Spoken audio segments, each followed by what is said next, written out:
Bonjour à tous et bienvenue dans ce tutoriel dans lequel je vais vous expliquer comment utiliser TeamViewer.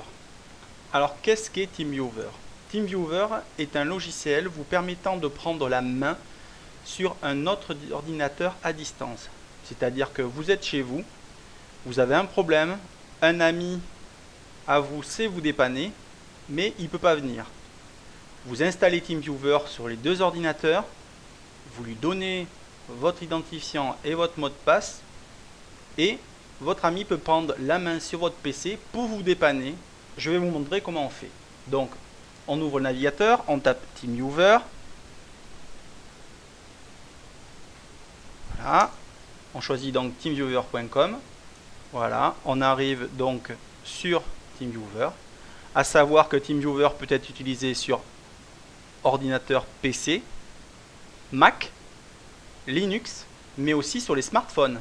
Vous pouvez l'avoir sur iPhone, iPad et Android. Je vous montrerai ça dans un prochain tutoriel. Donc on télécharge ici.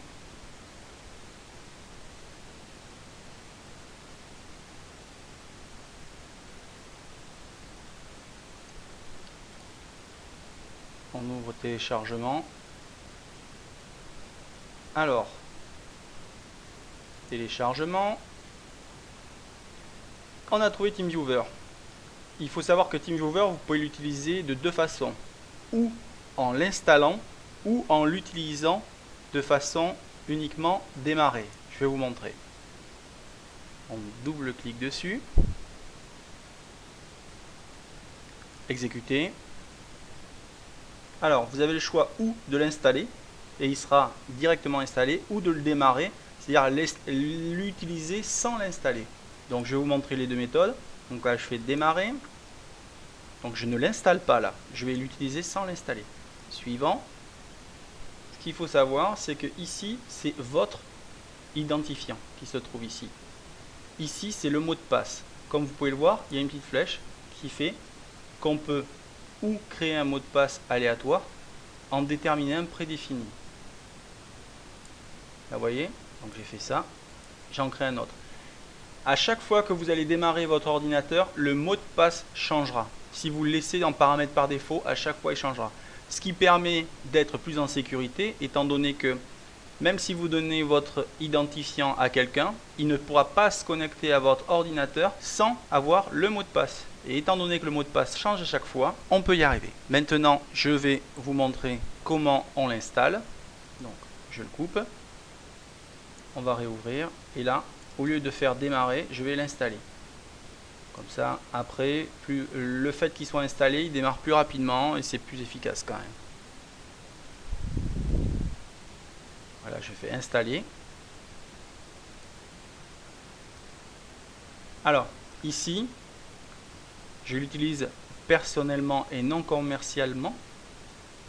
Il faut savoir que ce logiciel est gratuit tant que vous l'utilisez à titre personnel. Il ne faut pas vous en servir à titre professionnel. C'est-à-dire que si vous êtes un professionnel, vous avez l'obligation de prendre une licence. Suivant. Alors, je vais laisser les paramètres par défaut. Ainsi, à chaque démarrage, j'aurai un mot de passe qui change.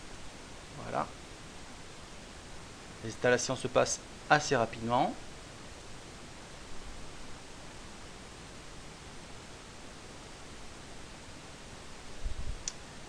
Un petit icône a été créé et le logiciel démarre. Donc là, oui, je vais le fermer.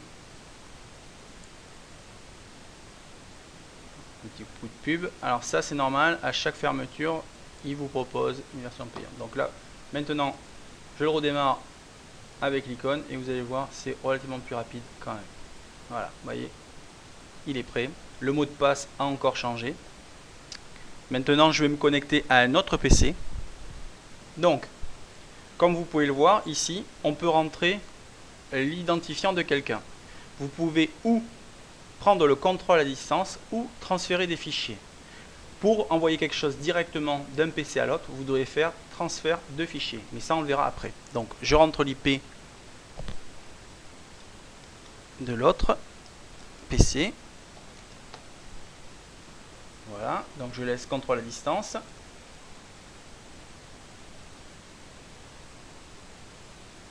je rentre le mot de passe. Et voilà. Et donc là, maintenant, j'ai pris la main sur l'autre PC. Donc je suis sur un autre PC. J'ai pris la main. Et comme vous pouvez voir, je peux ouvrir ce PC. Consulter ce qu'il y a dedans. Voilà. Donc si par exemple je veux désinstaller un logiciel, j'ai la possibilité d'accéder et désinstaller un logiciel. J'ai la main entière sur cet ordinateur. Je peux faire ce que je veux. Voilà. Maintenant, je vais réduire parce que sinon vous n'allez pas voir entièrement. Voilà. Donc vous voyez, c'est pas le même PC, c'est la même heure, mais c'est pas le même PC. Maintenant, comme je vous disais, donc je peux même depuis cet ordinateur là, je peux accéder à Internet, je peux tout faire. Voilà. Disons que j'ai terminé d'intervenir. Voilà, il me demande même de faire les modifications. Je fais me demander ultérieurement et vous voyez, ça s'arrête là. Maintenant, je ferme. La session est terminée. Je fais OK. Je vais me reconnecter, mais cette fois en transfert de fichiers. Je fais connexion. Le mot de passe n'a pas changé sur l'autre PC, donc je laisse faire. Et là maintenant, l'interface n'est plus du tout la même. J'ai accès à mon disque dur et au disque dur de l'autre PC. Donc si par exemple je veux envoyer quelque chose qui vient de mon ordinateur, je vais pouvoir le faire. Je vais prendre peut-être autre chose, que ce soit plus efficace. Voilà, je vais prendre ce document. Maintenant, je vais l'envoyer vers le bureau. Donc j'ai bien spécifié ici où je voulais envoyer. Donc je peux l'envoyer sur C, dans mes documents, le bureau, réseau, je peux tout faire. Donc là, je vais le mettre sur le bureau, comme ça sera plus facile à retrouver. Là maintenant, je fais envoyer. Et hop, ça y est, il y est. Donc maintenant, si je fais fermer, que je me reconnecte à l'ordinateur en prenant le contrôle à distance, le mot de passe reste le même puisque j'ai pas fermé la session sur l'autre PC. Voilà, je fais OK. Vous voyez, il a gardé tous les éléments. Là, on peut voir que sur l'autre PC, il y a une connexion. Quand il a transféré quelque chose, je ferme. Je vais fermer. Donc, ici, fenêtre. Alors ici, vous avez donc les différentes actions que vous pouvez faire, comme inverser le sens, CTRL ALT supprime. Donc c'est super important. Si par exemple vous avez besoin de faire un CTRL ALT supprime chez l'autre personne, vous ne pouvez pas le faire directement depuis votre clavier. Là, vous pouvez le faire ici. Là, vous pouvez verrouiller l'ordinateur, redémarrage à distance. Vous pouvez envoyer raccourci clavier, désactiver la saisie distante et désactiver l'affichage distant. Ici, alors, si vous avez par exemple un petit écran, que vous travaillez sur un PC du style 13 pouces et que la personne sur qui vous prenez la main a un 20 pouces, vous avez la possibilité de mettre à l'échelle en disant que vous voulez à l'original et après vous la mettez en plein écran. Du coup, ce qui se passera, c'est que vous aurez la même taille de fenêtre, mais vous serez obligé de monter, descendre et faire gauche-droite pour afficher tout l'écran. Là, vous pouvez définir les résolutions et après, vous avez donc tout ce qui concerne la voix IP, ma vidéo, discussion, téléconférence, le transfert de fichiers, comme on disait tout à l'heure. Voilà, on peut l'ouvrir ou comme ça, ou alors d'une autre, je vous le montrerai après. On va faire vraiment étape par étape. Donc là, vous voyez, j'ai ouvert le transfert de fichiers et là, TeamViewer a signalé sur l'autre PC, puis c'est ce que nous voyons sur l'autre PC, que on a essayé de faire un transfert. Donc là, je ferme, j'ai vraiment pu intervenir. Et ici, donc, on peut prendre une capture d'écran, enregistrer ce que vous faites. Donc, voilà.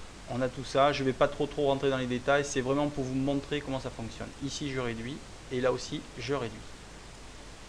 Je veux transférer un fichier. Ici, j'ouvre, je fais transfert. Maintenant, logiquement, si je reviens dans mes documents, là où j'étais, je trouve le fameux document. Maintenant, je peux très bien choisir Et on va le voir en direct, d'aller et de mettre sur le PC ce document. Donc je le prends, je fais envoyer vers et vous allez voir sur le bureau, on va voir arriver instantanément sur l'autre PC le fichier. C'est extrêmement pratique. Vous avez aussi la possibilité de le faire. Alors là, vous voyez, ça l'a fait. Je vais fermer. Je peux tout faire.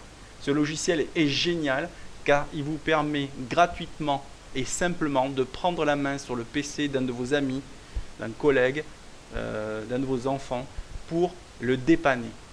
C'est génial. Après, quand vous avez terminé, vous vous déconnectez. Vous fermez. Voilà. J'espère que ce tutoriel vous aura bien aidé. Bon surf, à bientôt et bonne bidouille.